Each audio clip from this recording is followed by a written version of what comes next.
Islam memberikan keringanan bagi yang mempunyai uzur atau masyakkah dalam menunaikan ibadah sesuai dengan sakit atau uzur yang mereka alami, agar mereka dapat menunaikan ibadah tanpa mengalami beban dan kesulitan. Keringanan dalam beribadah atau rukhsah merupakan sebuah solusi dari Islam untuk memudahkan mereka yang memiliki uzur atau masyakkah dalam menjalankan suatu ibadah.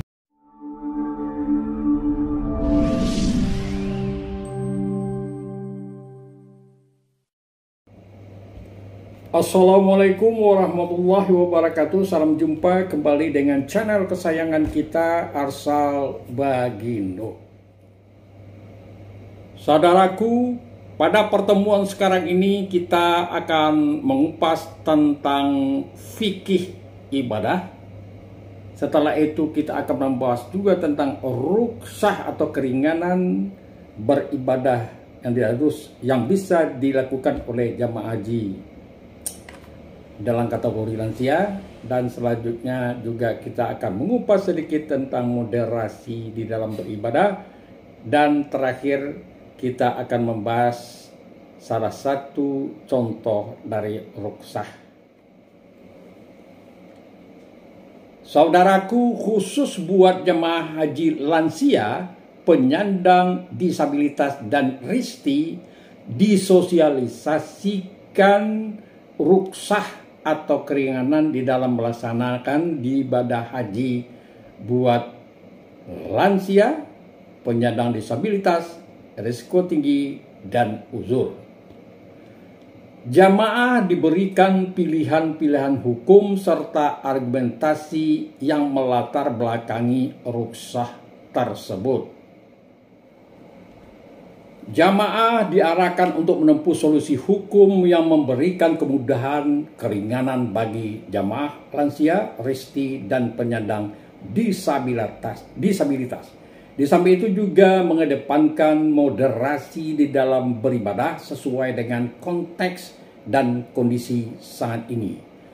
Saudaraku, video menyangkut rukhsah moderasi di dalam beribadah terdiri dari 2 episode, yaitu episode pertama kita akan menjelaskan tentang rukhsah atau keringanan dalam beribadah dalam Islam dan 7 hal yang melatar belakanginya munculnya rukhsah, dan selanjutnya pada episode pertama ini juga dibahas tentang fikih ibadah, sebut juga sebagai rukhsah di dalam memakai ihram dan tempat dan pembacaan ihram.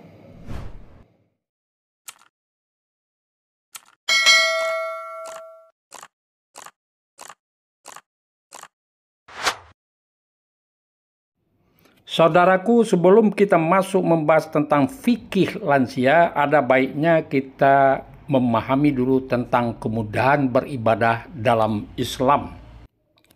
Islam memberikan perhatian khusus terhadap keadaan dan kondisi umatnya. Seringkali seorang muslim dihadapkan kepada kondisi-kondisi tertentu yang tidak normal. Kondisi tersebut bisa saja berhubungan dengan kesehatan, keamanan, dan faktor-faktor lainnya. Bertolak dari realitas tersebut, Islam memberikan keringanan dan kemudahan bagi umatnya.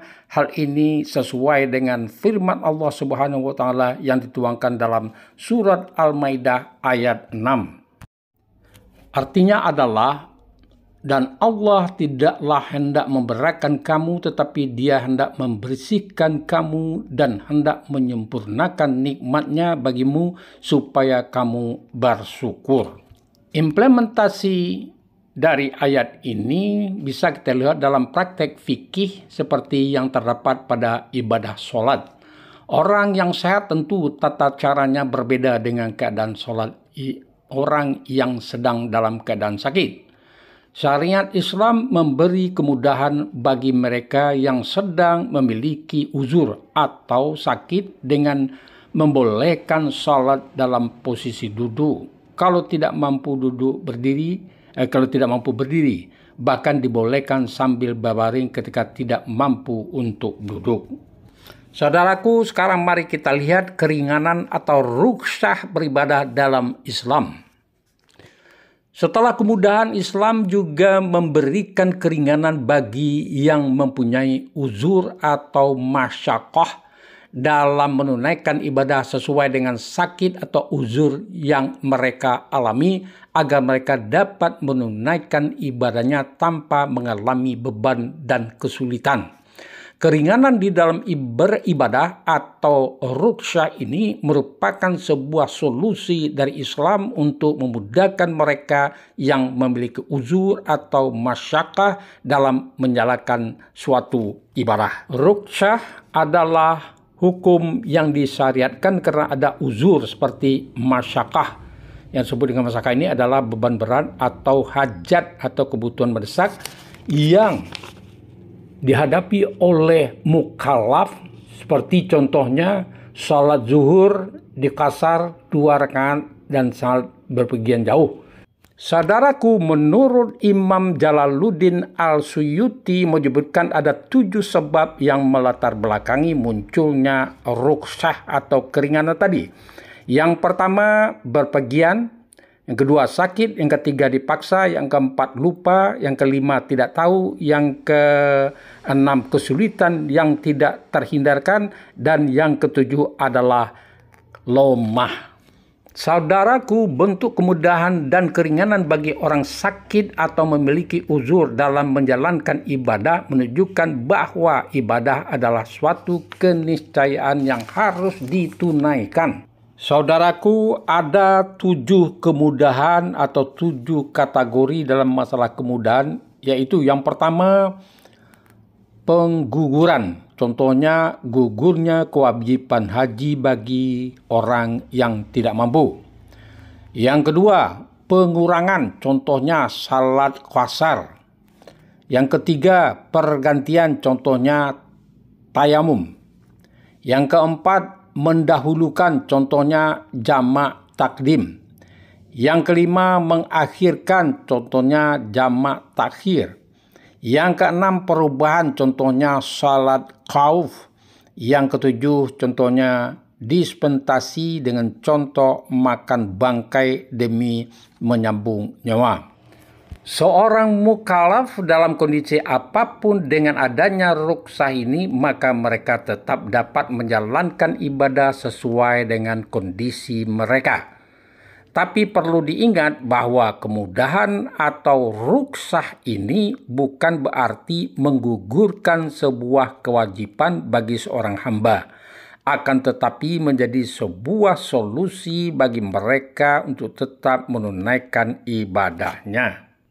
Oke, saudaraku, apa saja rukhsah atau kemudahan buat jamaah haji lansia, penyandang disabilitas, uzur, dan sakit adalah sebagai berikut.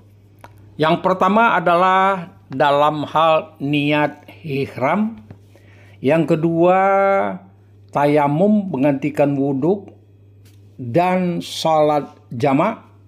Yang ketiga, salat maktubah atau wajib 5 waktu. 4, salat di hotel sama nilainya dengan salat di Masjidil Haram. Yang kelima, berdiam diri di Arafah di dalam rangka pelaksanaan wukuf. Yang keenam, mewakilkan melontar jamarah kepada orang lain.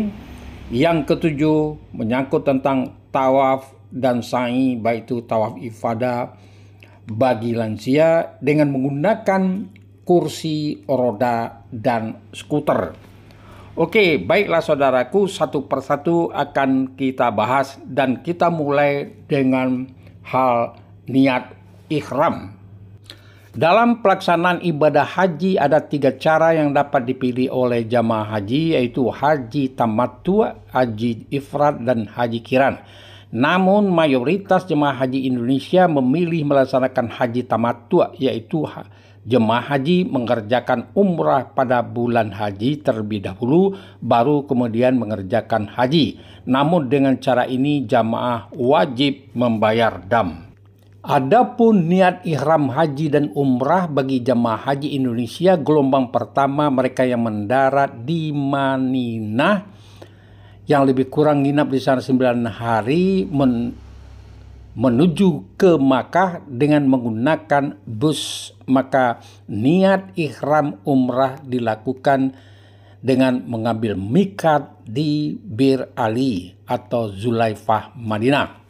Adapun tahapannya adalah sebagai berikut. Yang pertama, jamaah sudah mandi, berwudu, memakai wewangian, memotong kuku, dan sudah berpakaian ihram di hotel, kemudian menaiki bus yang telah disediakan. Yang kedua, saat tiba di Masjid Bir Ali, jamaah melaksanakan salat sunat ihram 2 rakaat, akan tetapi bagi jamaah haji lansia atau yang mengalami uzur, salat sunat ihram dilaksanakan di hotel sebelum menaiki bus.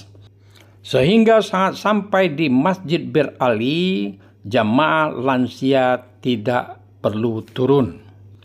Saat di Bir Ali, jemaah haji lansia atau uzur melaksanakan niat ihram umrahnya di atas bus di Bir Ali atau Zulaifah. Khusus bagi jemaah haji lansia yang lemah atau sakit, maka dianjurkan untuk melakukan niat ihram umrah disertai istirahat atau ihram bersyarat. Untuk mengantisipasi kemungkinan terjadi halangan yang menyulitkan terlaksananya ibadah umrah, maka saat berniat ihram umrah dengan istirahat tersebut, jemaah mengucapkan labbaikala umratan fa in habasan habiran labbaikala. Artinya, aku sambut panggilanmu ya Allah untuk berumrah, tetapi jika aku terhalang oleh suatu hal, ya Allah, maka aku akan bertahalul di tempat aku terhalang tersebut. Setelah berniat ihram umrah, para jamaah sangat dianjurkan untuk membaca talbiyah, salawat, doa, dan zikir selanjutnya menuju Makkah, dan seluruh jamaah haji yakin telah melaksanakan niat ihram umrah tersebut.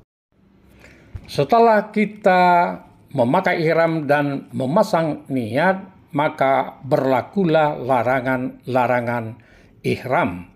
Adapun jemaah haji gelombang kedua telah melaksanakan mandi, wudhu, memakai wangi-wangian, berpakaian ihram, dan salat sunat ihram di asrama haji embarkasi, kemudian dapat melakukan niat ihram umrah sebelum sampai di miqat, baik itu di asrama haji embarkasi atau embarkasi antara, atau di dalam pesawat sebelum melintas di atas Ya Lam Lam, atau di Bandara Udara King Abdul Aziz International Airport, Jeddah, dengan mengucapkan labbaik Allahumma umratan.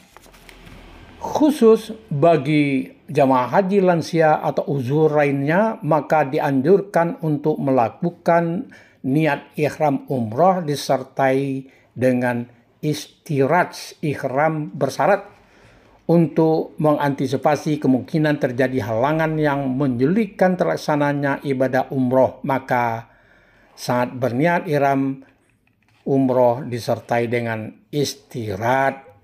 Kepada PPIH serta pendamping lansia untuk senantiasa mengingatkan dan membantu niat ihram bagi jamaah lansia atau uzur. Kalau ada jemaah yang belum mengucapkan niat ihram di dalam pesawat, namun dapat mengucapkan niat ihramnya di bus di Bandara Udara Jeddah. Pada hari Tarwiyah, yaitu tanggal 8 Zulhijjah, jemaah haji yang melaksanakan haji tamattu mempersiapkan diri untuk melaksanakan ibadah haji dengan melaksanakan niat ihram haji dan mengambil miqat di tempat tinggal masing-masing, yaitu di hotel kita masing-masing di Mekah, dengan catatan telah melakukan berbagai aktivitas sebagai berikut. Yang pertama, bersuci, disunahkan membersihkan badan dengan mandi dan berwudu, memotong kuku, memakai wangi-wangian. Yang kedua, berpakaian ihram, dilanjutkan dengan melaksanakan salat sunat ihram. Yang ketiga adalah berniat haji dengan mengucapkan labbaik Allahumma hajja. Artinya, aku sambut panggilanmu ya Allah untuk berhaji. Khusus bagi jemaah haji lansia yang lemah dan sakit, maka dianjurkan untuk melakukan niat ihram haji disertai dengan istirahat atau ihram bersyarat untuk mengantisipasi kemungkinan terjadinya halangan yang menyulitkan terlaksana ibadah haji itu. Saudaraku, apa itu istirahat? Istirahat adalah niat ihram yang disertai dengan syarat akan membatalkan ihram haji atau umrahnya ketika terhalang oleh sesuatu masakah. Yang masakah ini adalah kesulitan. Untuk pakaian ihram lansia, khususnya laki-laki, perlu dilatih memakai pakaian ihram yang nyaman dan sah menurut fikih, seperti menggunakan ikat pinggang atau sabuk di atas pusar lalu digulung kain ihram sehingga sabuk tidak terlihat, dan menggunakan kain ihram yang nyaman serta tidak mengekang gerakan kaki dan tangan. Di sisi lain, lansia mudah melupakan hal-hal yang diharamkan saat memakai baju ihram. Contohnya, mengganti baju ihram dengan baju biasa. Dalam konteks ini, jika lansia lupa sedang berihram atau tidak mengetahui hal-hal yang diharamkan saat berihram, maka tidak wajib membayar fidyah. Ini mendapat mazhab dari Syafi'i dan Hambali. Dan teman-temannya, pendampingnya perlu mengingatkan lansia tersebut.